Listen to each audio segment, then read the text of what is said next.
Hi everyone, welcome back to my channel. So today we're gonna talk about something that has taken me quite a long time to talk about, and that is failure. This is it has always been a very touchy subject with me because I used to not fail at anything growing up, and it's just something that I wouldn't allow. And as soon as it happened the first time, I think the first time I ever failed something was a second year subject at university.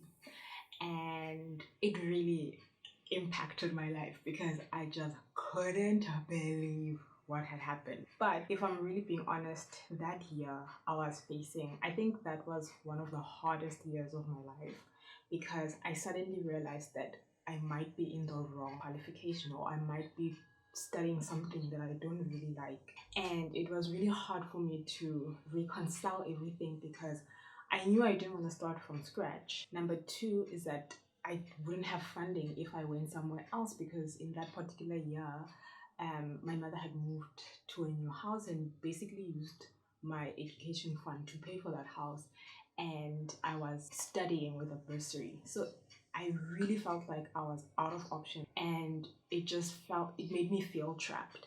So there I was, second year, failing a sub, and luckily I didn't lose my bursary. But it also made me realize that I was more devastated about failing in general than, shaken up about the fact that I'm struggling with my qualification. Because I don't think I was struggling. I think my marks were still high, but I started losing interest in what I was doing. So that affected my marks in quite a bad way. So yeah, that basically woke me up. I remember in third year, I had to go to all my third year classes and attend this one class that I had to repeat. And that's actually where I met one of my best friends, and we're still friends to today, because whenever I couldn't go to class, he would go to class for me and pick up my material and stuff like that. So that had like a positive side, like work out to it. Anyway, so that was the first time. So the older I got, the more failures came. And to be honest, some of them devastated me, but I think now looking back, I am having a different relationship with faith. By different relationship, I mean that I'm starting to look at it differently than I used to. Before, it was something that just couldn't happen, shouldn't happen. But now I feel like if I look at the possibility that something would fail, I would not try at all. So one of my favorite YouTubers keeps saying fail fast, and that hit my heart so deeply, because before I never used to try anything because of the fear of failure. So when more things started to go badly, I felt less and less like it was a personal attack on. But I have to say, this past 10 years, I feel like everything has been an absolute failure. Number one, the degree that I did required you to do an honors year of that particular qualification, and that was my first major fail. But to be honest, the entire year was a fail. From January, my head was just not in the game from the beginning, and I didn't want to be there. I remember in April, my mother and I actually had a fight at the graduation because I told her that I did not want to continue on with the year, but she felt like it was kind of like an insult to kind of give money back that was given to me in order to complete my studies.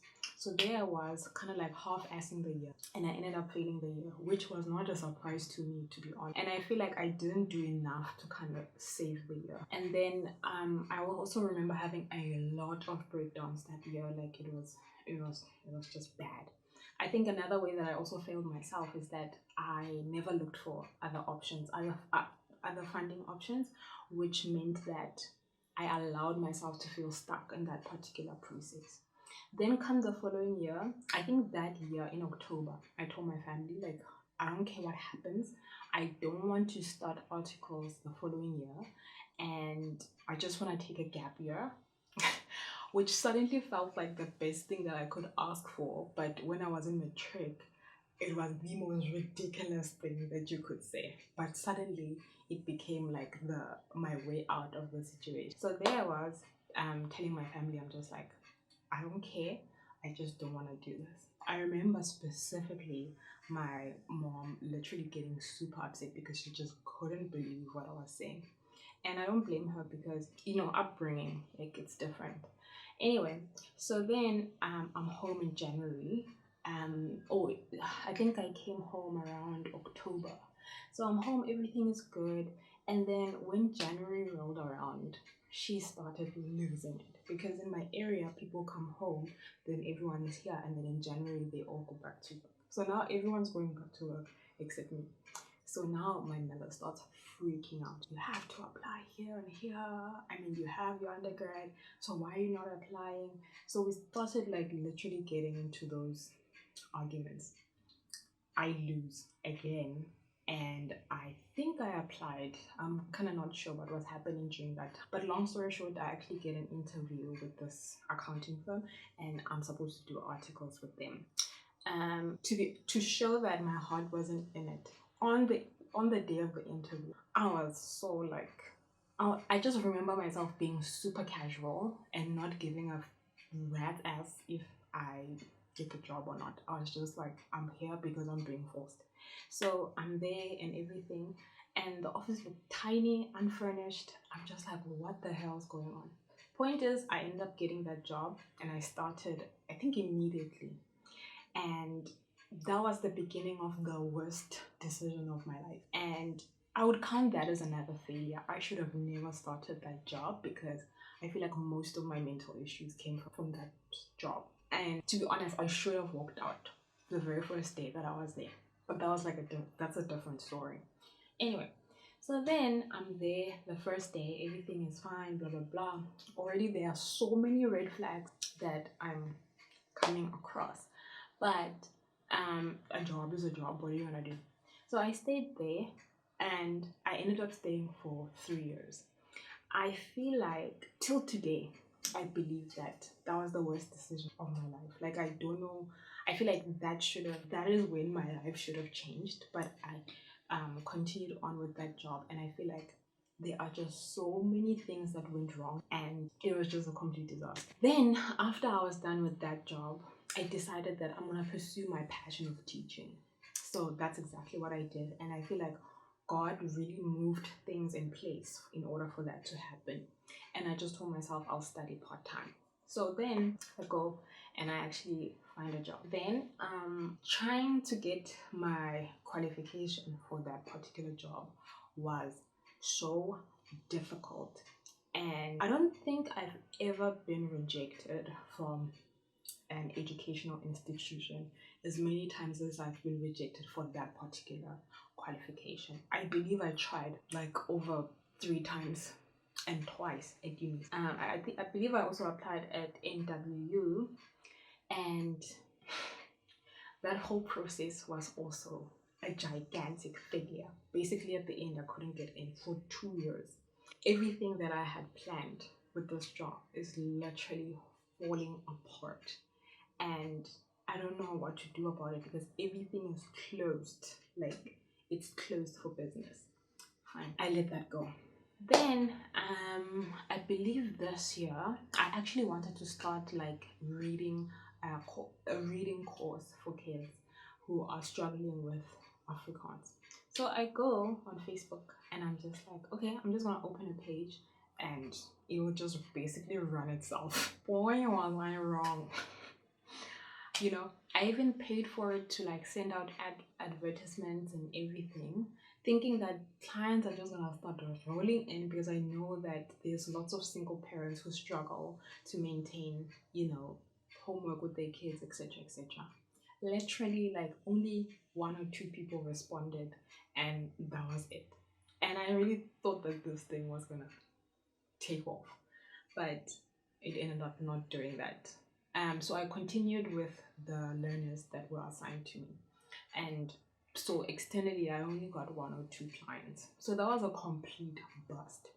Then I also started selling my aunt's jewelry. She makes these amazing beaded jewelry, and I wanted to actually help her sell it. So I'm thinking all I need to do is just really take some bougie photos, of this jewelry, and it's literally gonna sell like like hotcakes, you know. And I set everything up, blah blah blah blah blah. At the end, there were only sales from people who have seen me wear it, and that felt like such a surprising failing of a project to me.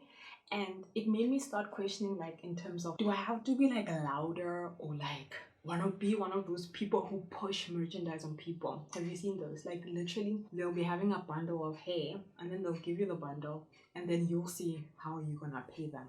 I hate that. But that's literally how I feel like people understand sales, because if you don't do that, they're not gonna come to you in order for them to buy whatever it is that you're selling. And I literally can't do that, you know. And that was just such a bust, like a con. Like, it's just, everything is just such a fail. Like, even the other day, I bought my Unisa books from sites like Take a Lot and stuff. And I remember when I was trying to sell some of my old books, nobody, there was literally no sales. I still have them.